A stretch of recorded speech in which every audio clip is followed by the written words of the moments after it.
Hello, friends, and welcome back to Stories About Entitled People. What happened in our first story is not even remotely cruel. Guy was a jerk, and now he gets to deal with the consequences of his actions. But before we begin, don't forget to subscribe to our channel if you're new here, and turn on notifications so you don't miss a new video every single day. Here we go. Ask for a sandwich, get a sandwich. So since I adopted my kid, she's been having lots and lots of friends come around, and of course that means I'm getting to meet the parents. So far, I've met 5 of Kay's friends' parents, most of which have been lovely people, and one I absolutely hate. There was another set of parents that we got off on the wrong foot, accidentally racisms from them, and I recently had, we'll say, the pleasure of meeting Kay's friend Ashley's father. Her parents are... Well, yeah, let's get on with bunny story time. Kay had her friend Ashley over for the night, and it makes me happy Kay has really opened up in the last few months and is growing into the confident, friendly, bubbly, joyful person. Well, the day after, I didn't know it was Ashley's Father's Day with her, so he came to my house to pick her up. The girls weren't ready to leave yet. They still had to pick A's clothing up and pack, so instead of making the father wait out in his car, I told them that they will still be a few minutes and he's welcome to come inside and wait. I went ahead and tried to make the usual small talk, but was instantly getting the creeper vibes off this guy, mostly because the line of questioning and phrasing he was giving and using. It was a lot of, "Do you live here alone by yourself? This is a terribly big place for such a small little girl," referring to me as little girl, or, "Oh, I should come to visit you sometime. Your place can use a man's touch." He basically treated my house as if it was his and just creeped me out big time. Well, this guy decided to literally tell me that, "Oh, go make me a sandwich for the road." He didn't say, "Hey, I haven't had anything to eat yet," was not polite at the a-hole's demand for food from a stranger he just met while waiting for his kid. I thought he was making a bad joke. I said, "My English is not that good. Are you making a joke?" And he flat out said, "No, I'm hungry. Go grab me a sandwich, doll." At this point, I'm PO'd. This literally is the most misogynistic man I've ever met in my life. And I was PO'd. Did I say I was PO'd? Because I was PO'd, like PO'd. So I did. I put on my friendly, submissive Asian lady smile and said, "Okay, sir." And I went to the kitchen, got out some really good roast beef, it was from dinner a few days ago, and a really nice French bread and made him a nice sandwich. I did add a healthy amount of ground Szechuan peppercorns, a nice glob of ghost pepper extract sauce. I use it for making super spicy chili, white pepper, and a fine spread of minced Scotch bonnet peppers. Packed it in a baggie, and lucky the girls were ready to go as I packed the sandwich. I handed it to him with a big smile and said, "Have a nice day, sir," as he walked out the door. I did immediately tell Kay to text her friend not to eat the sandwich and told her what was happening. Later that day, Ashley called Kay to say, "What did you do to my dad?" She was cry-laughing on the call. Edit. Just for an FYI, this was weapons-grade spicy, and it was a smoked brisket. I used the juice from the brisket I saved to hide a lot of the spicy smell. Revenge is a dish best served cold, they say. Particularly well done in this case of the cold spicy sandwich. And our second story. I'm not allowed to drive the rental car. You got it. This happened back in 2017. I had a group of very fun and very nerdy college friends. One of them lived 11 hours away by car and had grown up attending a local Ren fair with their family. Their family was also gracious enough that they liked to invite my friends' friends for the fair each year and host everyone. The first time I went with them, there were 4 of us in one little car. Very simple. The second time I went with everyone, there were 9 of us total. Our host friends said they had their own vehicle by that point, so 4 of us rode there. Our other friend decided to rent a really nice SUV to take the last 5. I was one of the lucky ones to ride in the SUV. Because this was such a long drive, before we set out, I spoke with my friend who had the rental. We'll call her Christina. Me. "Hey, Christina, it's going to be a super long drive. I'm very comfortable driving on the freeway, so if you get tired, I'm more than happy to take the wheel if needed." I don't remember her exact words, but I do remember that her tone implied that she thought the suggestion was the stupidest crap she'd ever heard. Christina: "Oh, absolutely not, OP. My insurance only covers me. Nobody else can drive the rental, period. End of conversation. I need you to ride shotgun and attend to my every whim while I drive, though. Nobody else coming with us is used to long road trips." I'll be honest, I was caught off guard, but I also understood where she was coming from.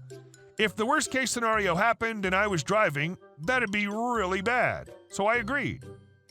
Fast forward, we have about 4 hours left until our destination. Over the walkie-talkie, the other car lets us know their driver needs a break. Unfortunately, nobody else in that car has a license.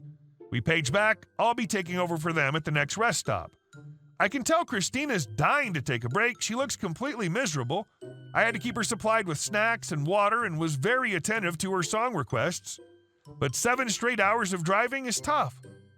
But nobody else is allowed to drive the rental, so I don't say anything. One of the more awake passengers takes my place as co-pilot. I take over as driver in the other car, and we successfully make it to our destination. We have dinner, go to bed, and the next day carpool to the fairgrounds in our host parents' SUV, seated 6, and Christina's rental, seated 8, along with the 3 extras we picked up from our host family. Christina drove and reiterated to our host mom that nobody else was allowed to drive her rental. We have a full day of fun and then head back to the house. Upon arriving and getting changed into modern clothing, we learned that our host father's band was playing at a small pub a few miles away. Hurrah! We're all over 21 and excited to do some public drinking with a bunch of other plague nerds. We start to discuss driving arrangements. 8 of us want to attend the festivities. Great, we can all fit in the rental. Christina looks at me. I can see the weariness in her eyes. She says to another friend who was accompanying us, "Wow, I would love to have a couple drinks tonight." She's exhausted. She drove all day yesterday, spent the whole day in a corset with hoops under the hot sun today. She looks at me again. "Hey, OP, do you think you could DD tonight?" "Oh no, Christina, you made it very clear that nobody else can drive the rental. I wouldn't want to F up your insurance premiums if something went wrong." And so Christina drove everybody to the show, and I proceeded to get good and drunk nice and fast so that she wouldn't have a chance to ask me again. She was very sober and angry and made me ride in the other car on the long drive back to campus the next day. The end. Well, you didn't drive her a rental, but you did drive her crazy. And our next story. Driveway or the highway? So to give some background, I work in a hotel and have been here for a number of years through a change of management. My ex-boss, before the change, was something of a force of nature and a woman to be reckoned with. I shall call her by her title. We all knew her as Miss D, which was the initial of her surname. At one point, whilst Miss D was running the hotel, we had a regular guest who, whilst not being an A-lister, was something of a TV celebrity here in the UK. For anonymity, I won't say who she was. Celebrity used to come to the hotel with her younger boyfriend, about who we didn't know that much. At one point, I came to work to see a car parked up in the hotel drive. It was on the driveway leading up to the hotel and not in the actual car park. We just reckoned this was lazy parking by one of the guests and assumed that it would move once the guest either went out for the day or after they checked out. Several days later, after all the guests who'd been in the hotel that day had checked out, the car was still there. It soon became obvious this car didn't belong to a guest at all, but had just been dumped, half blocking the driveway leading up to the hotel. We checked the car out to find it had been left unlocked, though, without the keys. We decided to give a bit more time and see if the owner would return to pick it up. Time passed and no sign of the owner, and the car was still there in the driveway, requiring our guest to maneuver around it when driving up to the hotel. This was when Miss D decided it was time to take some action. I know that in the US, if a car is parked on someone's land without their permission, the landowner can just contact the right people and get it towed. However, here in the UK, things are different. Miss D contacted the council to report the car, and they replied that as it's on private land, it's out of their jurisdiction. She then contacted the police, local transport authorities, basically anyone she thought would be in a position to help. Each time the response was the same. They only had the jurisdiction to deal with cars and vehicles abandoned on public highways and had no power to interfere with any vehicle on private land. Added to that, we were told that under no circumstances were we allowed to move it, as we would be tampering with someone else's property. It was around this time that Celebrity came along for one of her regular visits to the hotel. Her and Miss D got on pretty well, mainly as Miss D would give her preferential treatment due to the kudos of having a celebrity staying at the hotel. As Miss D and Celebrity were chatting, the subject of the abandoned car came up, and Miss D told her how none of the authorities would do anything about the car as it wasn't on a public highway. Like I say, Celebrity always came with her younger boyfriend, and like I say, we didn't really know that much about him, but this was when we discovered a certain skill set he had. That night, he wandered down the drive, opened the car, broke the steering lock, and hot-wired the engine, managing to get the car started. This done, he promptly drove off, returning a while later on foot. He never told us exactly where he took the car, and we never asked. But suffice to say, wherever he took it, it was somewhere well and truly in the jurisdiction of all the traffic-related authorities, and they'd have had no choice but to deal with it themselves. And as directed, we didn't interfere with the car ourselves at all. And our last story. Neighbors bit the hand that fed them. I live in the UK, where our houses sometimes can be wildly different even on the same street. That isn't the norm usually, but due to post-war building, etc. in some areas, there's a mishmash. I have a drive which is quite wide, enough to fit 3 to 4 cars. I haven't bothered to build any walls or fences on either side since the property came basically gutted, which is how I could afford the house in the first place. My neighbors can reach my drive/front yard, I guess Americans would call it on foot, and quite easily, although there's a paved path on either side that acts as a boundary.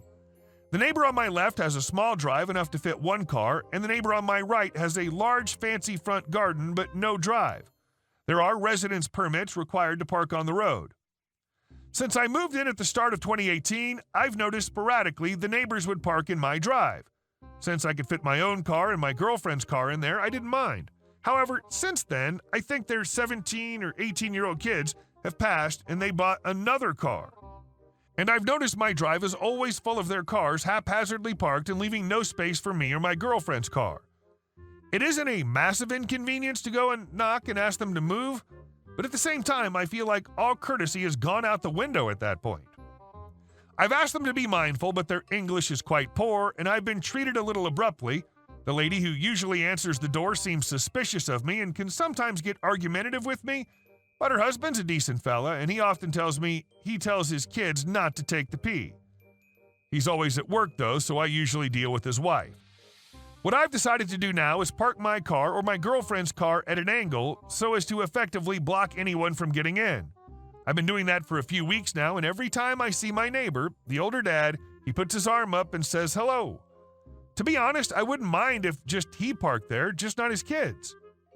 His son came to my door last night. My girlfriend answered as I was in the shower, and he asked my girlfriend if he could please park in the drive. She said no. It's your hard-earned money in that house. Just so happens to have a driveway. Would they let you park in their lawn? Probably not. Hey guys, thank you all for watching the video. I'll see you in the next one.